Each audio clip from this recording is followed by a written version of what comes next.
अस्सलाम वालेकुम दोस्तों। इस वीडियो में मैं आपको एक ऐसा नुस्खा बताने जा रहा हूँ जो ख़वातीन के लिए बेहद मुफीद है। अगर ख़वातीन को दर्द से हैज़ आता है, खुल कर हैज़ नहीं आता, दर्द के साथ आता है, वक़्त पर हैज़ नहीं आता, या हैज़ कम आता है या बिल्कुल नहीं आता, तो ये वीडियो उनके लिए देखना बहुत ही ज़रूरी है, क्योंकि इस वीडियो में मैं आपको एक बहुत ही अच्छा लाजवाब नुस्खा बताने जा रहा हूँ। ये नुस्खा सिर्फ दो चीज़ों पर मुश्तमिल है। आप इस नुस्खे को घर पर खुद बना सकती हैं। ये बनाने में बहुत ही आसान है। तो ये नुस्खा दो चीज़ों पर मुश्तमिल है। दो चीज़ें क्या हैं? एक चीज़ रेवंद खताई है और दूसरी चीज़ कूज़ा मिस्री है।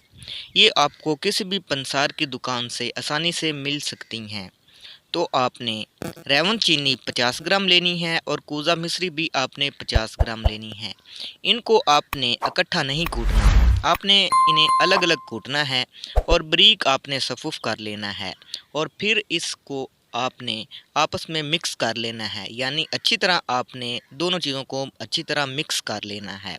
जब अच्छी तरह मिक्स हो जाएं तो आपने इसे इस तरीके से इस्तेमाल करना है।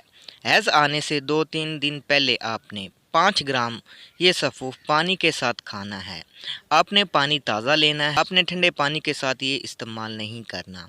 तो ये मतवातर आपने 4 दिन इस्तेमाल करना है। इंशाल्लाह ताला जो भी हैज़ के मसाइल होंगे वो दूर हो जाएंगे। यानी अगर हैज़ कम आता हो तो ठीक आने लग जाएगा, अगर दर्द के साथ आता है तो वो भी दूर हो जाएगा, अगर आता ही नहीं तो वो भी आने लग जाएगा।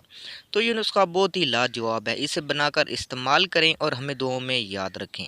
मज़ीद अच्छी वीडियो देखने के लिए हमारे चैनल को ज़रूर सब्सक्राइब करें। मिलते हैं अगली वीडियो में। अल्लाह हाफिज़।